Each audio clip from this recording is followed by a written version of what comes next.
Hey everyone, James here from the Italian Polizio Teschi and Gialli Reviews YouTube channel. Today, I have already brought you a couple episodes ranking sort of the Mount Rushmore of Giallo directors. Lucio Fulci, Sergio Martino. Those are probably the ones that would be the third and fourth director mentioned when we're talking about Giallo specifically. So left, I have Dario Argento and Mario Bava. And today, I'm going to be talking about Bava, who is kind of the godfather, the grandfather, the creator of the Giallo, usually credited with just sort of creating the genre and really making it is, without him, we would have no Giallo.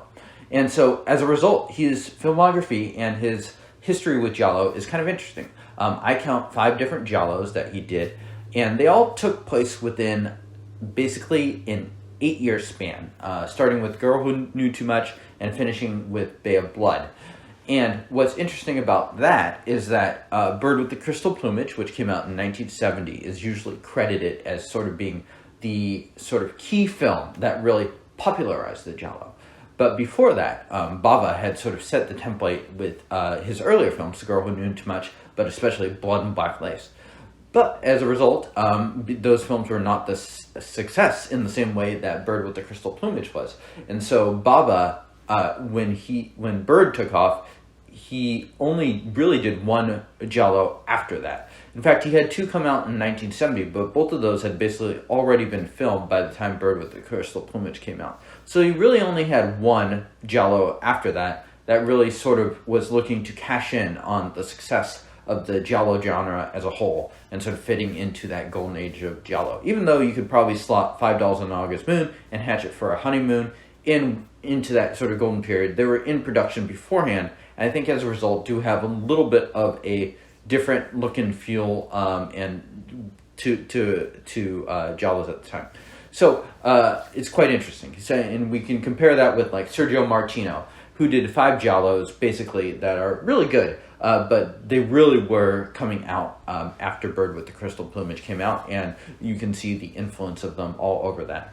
Fulci did 1 before Bird with the Crystal Plumage, but most of his came after as well. So I think it's interesting to sort of consider the different time frames that these directors were working at. And because Mario Bava came first and he was directing them too, the sort of templates had not been set in the same way that they were when Bird with the Crystal Plumage came out, and then we started to do a bunch of weird animal name titles and stuff like that. So Bava was not sort of influenced in that same way. As a result, I think there's a lot of variety. There's different directions that each Giallo goes. Bava really didn't repeat himself in any of these, so I think they're all quite different from one another. And he's also never really riffing on Argento. It's interesting that these two are sort of the 2 Giallo directors most often mentioned, because in some ways they are quite different. I would say they are... I want to say like Bava is something like Argento's uncle or something like that. They are different, but they also kind of focus on fairly similar things. There's an interview that Argento did when I think he was talking about Inferno, or maybe it was around the Inferno time. And so they worked together on Inferno. Bava helped out on some of the production aspects of that film for Argento while he was getting towards the end of his life. And Argento commented that they have very similar taste on things. But I think it is kind of manifested in different ways. They obviously both focus incredibly on style, and that is such a huge part of, for me at least, the appreciation of the Giallo genre, is the different styles and stuff like that come into the films and the way it's shot. The fact that these films just look really awesome and cool and interesting, for me that's like key to Giallo more than something like the story or the plot. And I think that's something that might take viewers that are not used to the genre by surprise a little bit. The fact that these are sort of mysteries, but it's not really necessarily about the mystery, at least for me. You can comment below if you disagree or if you have a different view on that. But for me, a ton of the Giallo appeal of it is done in the visual flair and style. And both Argento and Bava really do focus on that, but I think they do it in fairly different ways. Bava himself, definitely more of kind of a craftsman in that sense than Argento, who Argento got to start writing, which is interesting because I don't know that his writing has been particularly great in the last 20 or 30 years. But Bava got his start as a cinematographer. And that's so easy to see because, technically speaking, his films look amazing, even though Bava was not working with huge budgets. In the way that Argento was a success, he really could, and his father was a producer as well, he really could sort of leverage those experiences in order to kind of look towards the next project. On the other hand, Bava was always kind of, it felt like in poverty. He did A Bay of Blood to help pay back taxes, which means how these films look, which I think is really good and really stylish, is even perhaps more amazing when it comes to Bava's work because he wasn't working with the budgets that someone like Argento was. If you look at, and a lot of people have commented on why Argento's career has declined in the last 20 or 30 years. I recently listened to a podcast where Maitland McDonough was the guest on it, and the podcast host was quizzing her on why Argento sort of had gone down. And, there's a variety of theories, but she commented that he's so much of a technical visual stylist, and he really needs those budgets in order to achieve what he wants. And I think that makes a lot of sense when it comes to Argento, someone who, from the get-go, Bird with the Crystal Plumage was scored by freaking Ennio Morricone. So he was obviously, even when he was just a 29, 30-year-old director working on these films, working with big budgets. Bava never had that, really. Bay of Blood was made to pay back taxes. So the guy was constantly in work while he was making these 5 giallos. He was cranking out other projects as well in the horror genres. And this was kind of his golden era too. But he was working at a speed that someone like Argento hasn't. And at this point, Argento has directed a lot of films. But if you look at his career, it's like 2 per decade, 3 per decade, 4 per decade. It's not like he's working a ton, except in perhaps the very, very early Animal trilogy part of his career. So I think Bava, the way he does films, is far more on a budget, and I think the amount of ingenious creativity that he brings in order to film these things with great style, I think is just incredibly impressive. So in some ways, though, that budget, I do think, hurts Bava in a way that it doesn't the other directors. Specifically, the dubbing for some of his films is not necessarily of the same caliber as other Italian productions of the time. His use of music also can come across as a little old-timey, and the scores he gets for a era of film that was absolutely producing some of the best scores ever made, I think sometimes are not that great. There are 2 scores that I do really like. I do like the Blood and Black Lace score quite a bit, and I like the Stelvio Cipriani score of Bay of Blood as well. I think those 2 scores hold up, and I think those 2 films are the ones that I would personally put as sort of like the canonicalized all-time films that you want to that deserve to really, really be celebrated and hold up wonderfully today. But I think, like I was rewatching Hatchet for the Honeymoon earlier this week. I think the score of that is just not that good compared to other Italian scores, and very much used in kind of an old-timey, on-the-nose way. So in the sense that Argento could afford to be more of a perfectionist on certain things and afford to get top-tier talent, Bava was not necessarily the same, or was not even searching it out. So I think in some ways Bava's ingenious visual flair could cover up for certain budgetary things, but I think other things it's not quite able to do that. So I think in looking at his career, especially some of his more just okay giallos, I think they do suffer a little bit as a result there. I think dramatically he can also be he's certainly not an actor's director. Argento isn't really either in terms of performances. The reason to watch these films is very seldom performances. Giallo is not an actor's genre in that same way. But yeah, let's get on to the film. So, just 5 giallos. Number 5, I have $5 on An August Moon.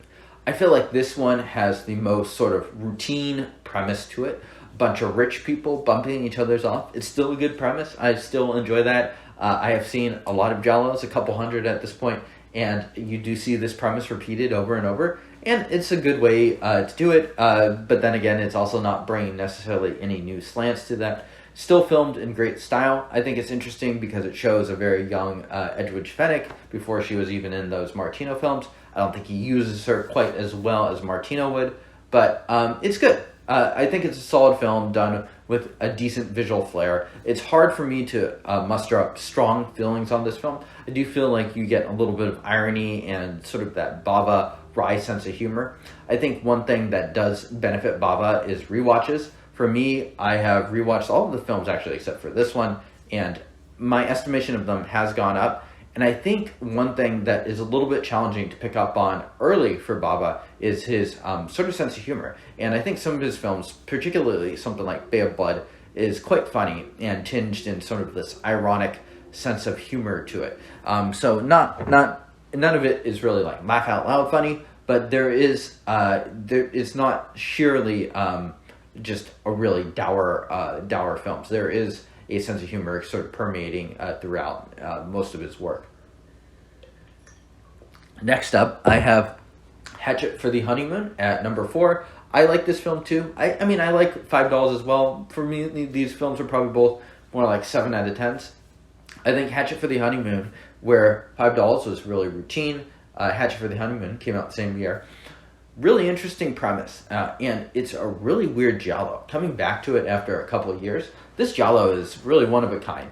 And I don't think all of it works, but I do appreciate the fact that of what it was trying to try, and you can sort of see its influence on something like American Psycho, and you can also see sort of the influence that was coming into it from Psycho in 1960 as well.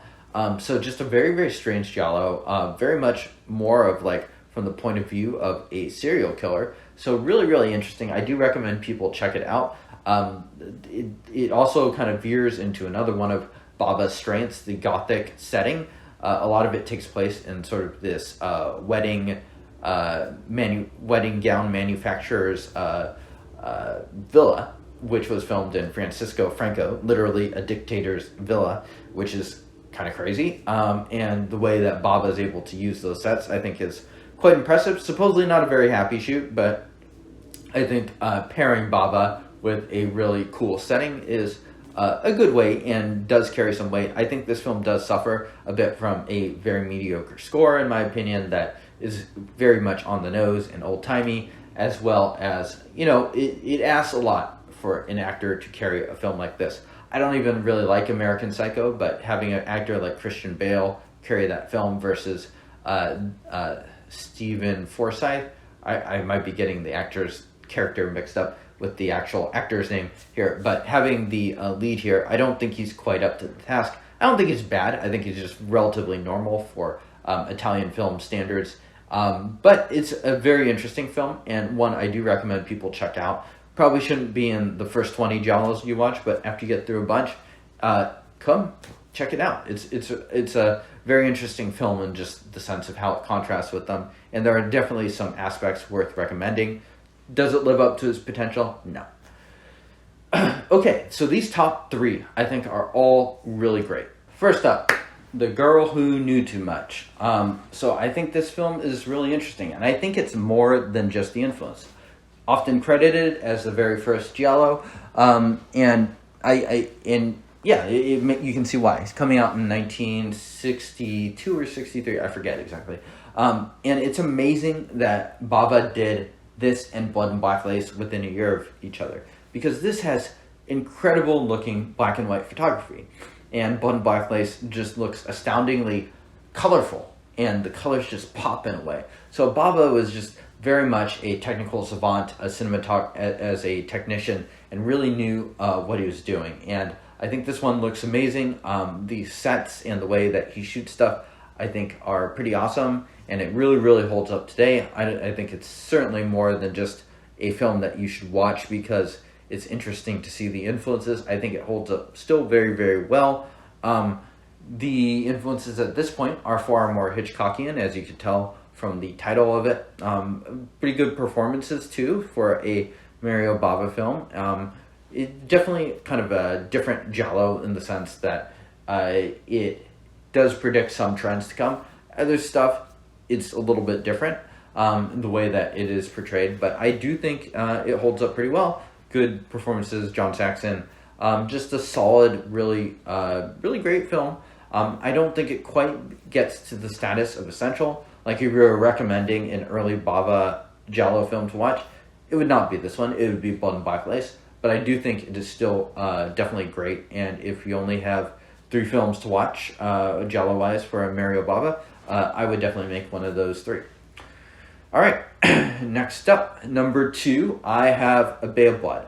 This is a film I originally saw probably 11 or 12 years ago, when I really just dipped my toes into Italian horror. Wasn't sure what I thought of it, took a step out of the lake, and then I came back probably 3 or 4 years ago, or 3 years ago, to Giallo. And eventually I was like, okay, Bay of Blood, I've seen this one. So coming back to it after watching a bunch of Giallos, I think this film's fantastic. I think it really, really holds up well.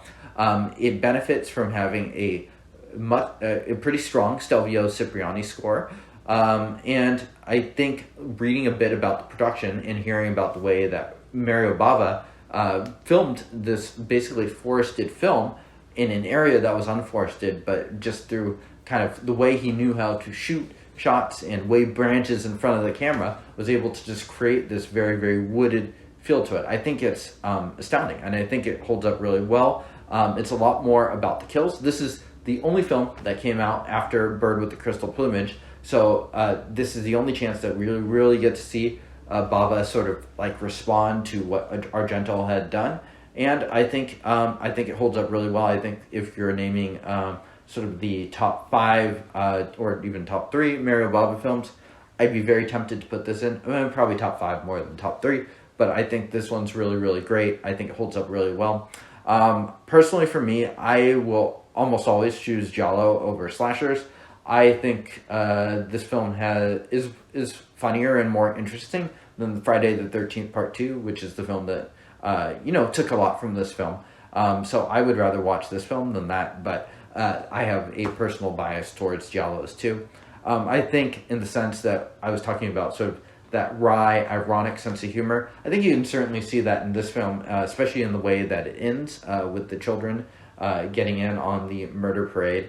And it just has some great kills to it. And for me, I had an absolute blast watching this film maybe 4 or 5 months ago at this point. And it's a film that I originally thought was pretty well made when I saw it 12 years ago. And it's just gone up and up in my esteem. So definitely one I would call essential and almost put into sort of that all-timer. Well, no, I would put into that all-timer category. So one that is not just a great film, but is also incredibly influential. Speaking of great films that are also just incredibly influential, how can you miss it? Blood and Black Lace. If you are naming probably the top 3 films, or even 5, in Giallo to not miss, after you get through your Deep Red or Tenebrae, this is probably it, Blood and Black Lace. In fact, I would say probably start with this film. The cinematography of it and the way he shoots the colors just pop. And it's amazing to look at. And the way he stages scenes and moves the camera around, it just still continues to hold up in this day. Read a little bit about the production history in the sense that it sounds like he had like a children's wagon and basically was taping the camera down to that in order to do these sort of dolly shots. It's just incredible. I mean, the film looks amazing. The way he focuses on certain things and stuff like that, it feels like someone just operating at the absolute peak of the powers in the way that they sort of stage murders and stuff like that. So this again does benefit a little bit from a rewatch. Some of the acting can fall a little bit flat, a little bit stiff at times, as is typical for a lot of films from Italy around this time. I think Bava especially, he spoke probably mostly Italian, so, and I said before, not really an actor's director. So I think coming in after seeing it once and knowing what to expect, and knowing you're just in for sort of this visual feast and treat, I do tend to like the film a little bit more. So this is probably one of the most rewatchable Gialli for me, just because the cinematography for it is so lush and so rich, and just everything just pops. So one that, it's just not really about the plot so much, and more about just the way that the film is staged and looks. I do think if you look for it, you can see that sort of like ironic sense of humor, especially in some of the twists that come, as is the case of a lot of the Giallo slasher films. Fairly misanthropic and a low opinion of humanity, but I think it's done in a really, really rewarding way. So yeah, there you have it. So that is my top 5 Mario Bava Gialli, and let me know what your list is. So $5 for an August Moon, 4 Hatchet for the Honeymoon, 3 The Girl Who Knew Too Much, 2 Bay of Blood, and 1 Blood and Blackblade. Thank you all for tuning in, and I will see you next time.